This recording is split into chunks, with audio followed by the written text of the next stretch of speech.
Nah, jadi prinsip yang pertama, kita harus punya komitmen yang kuat dengan Allah. Kata Allah, kerja ya kerja. Kata Allah, usaha ya usaha, jangan diam. Di usaha itu sepanjang keluar yang disebut usaha dari dalam tubuh kita, kaki melangkah, tangan bergerak gitu kan, kemudian mulut berbicara, bersuara, atau telunjuk menunjuk aja, ada usaha, rezeki turun. Tapi ingat, usaha Anda tidak akan selamanya ada di atas. Mungkin suatu saat akan turun, kan? Mungkin Anda ada di puncak, mungkin suatu saat Anda turun, mungkin kadang ada di puncak, kadang stabil aja. Tapi kalau Anda melihat peluang, cepat kejar selama peluang itu baik. Itulah yang dimaksud kompetisi yang sehat. Ada paten kejar, ada tender, ikut tender dengan cara yang baik, cara yang normal, ikut. Kalaupun bukan rezeki Anda, nggak ada masalah. Saya kasih rahasia besarnya. Sepanjang Anda betul-betul ikhtiar dilakukan karena Allah, maka perhatikan baik-baik.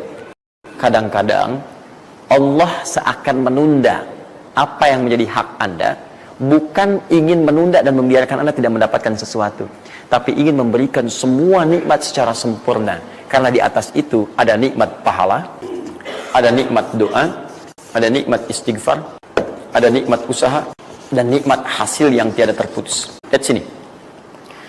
Kalau antum sehari berusaha, nggak dapat apa-apa.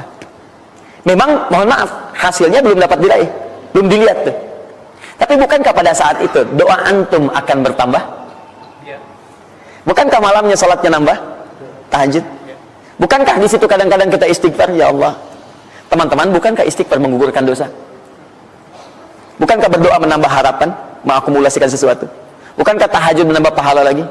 Kadang-kadang yang diinginkan oleh Allah pertama kali bukan dunia dulu. Ketika Allah mencintai seorang hamba, dia akan berikan pahala akhirat dulu. Karena dunia itu sifatnya sementara. Hei fulan, kamu kemana aja? Kemarin kamu jauh dari saya, baru sekarang kamu pikir dekat dengan saya.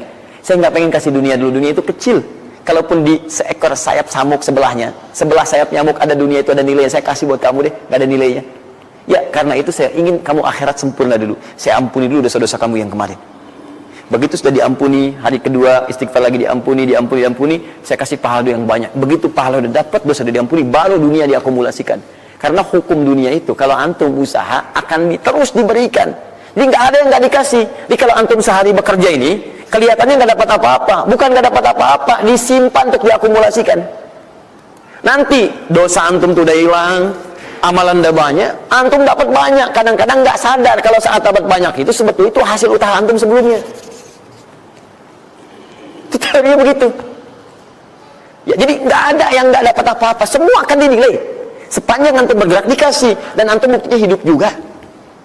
Sampai ke hari itu kan masih hidup, bisa makan juga di hari itu, bisa beraktivitas juga, sehat juga dan sebagainya. Belum dapat apa. Makanya kata Nabi, yang hari itu ada makanan, dia orang kaya sebetulnya. Kalau besok masih ada lagi, kaya banget. Antum sampai sebulan masih ada cadangan. Ini kenapa kita mesti berkeluh kesah? Dan belum tentu hidup juga sampai besok. Yang tuh mau ngumpulin apa? Nah, maka prinsip yang terbaik adalah ketika antum berikhtiar, ikhtiar usaha yang maksimal. Tapi jangan khawatir kalau antum kerja sehari nggak dapat, 2 hari belum ada usaha. Jangan khawatir teman-teman sekalian. Rumus yang mengatakan semua ketika badan bergerak, maka rezeki dituliskan untuk keluar. Tapi kadang-kadang ada yang Allah inginkan lebih besar dari apa yang Anda harapkan. Apa yang Allah harapkan, ikutkan ke situ, maka Anda akan mendapatkan akumulasi bagiannya.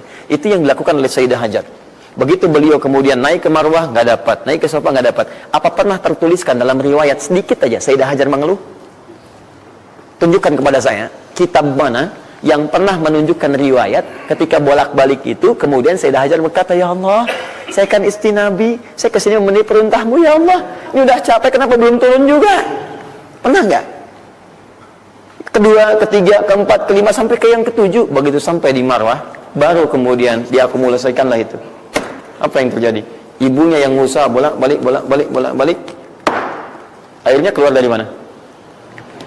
Anaknya, kakinya kemudian menghentak lagi. Tiba-tiba keluar air dari situ. Pertanyaan saya, ibu yang lebih tahu di belakang. Kan kalau anak itu sedang haus, pasti tangan kakinya bergerak kan? Kenapa saat pertama disimpan bergerak, airnya keluar? Sudah 7 kali bolak-balik, baru air keluar. Silakan lihat riwayatnya. Pada hentakan itu, ketika 7 kali ibunya bolak-balik, malaikat mengepakkan sayapnya. Itu yang menghantam air dan keluar air. Malaikat yang ditugaskan Allah memberikan rezeki namanya Mikail. Itu ada di Quran surah kedua ayat ke-98.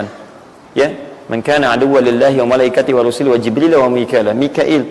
Di antara tugas Mikail oleh Allah ditugaskan untuk memberikan rezeki. Yang paling menarik, perhatikan baik-baik. Begitu airnya keluar, ibunya sedang di marwah, sedang berdoa nih.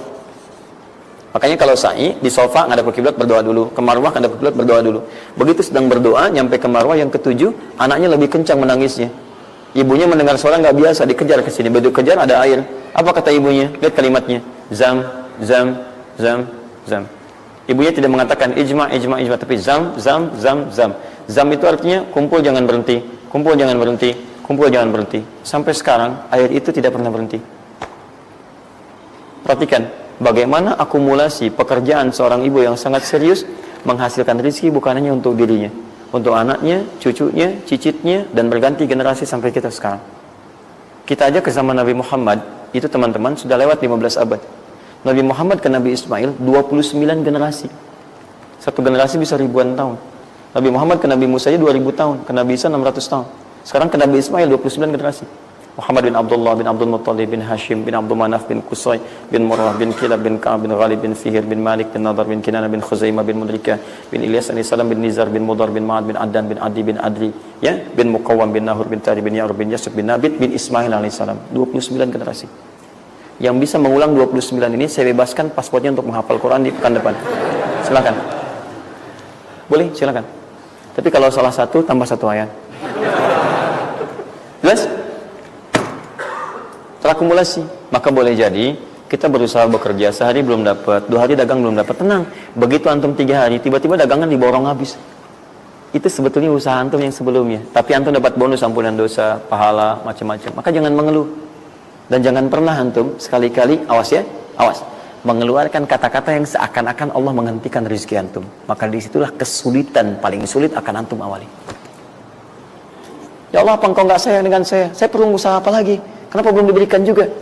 Dan sebagainya. Itu kadang-kadang membuat seseorang kalau sudah kehilangan arah seperti itu sampai meninggalkan agamanya, itu yang paling fatal. Paham ya?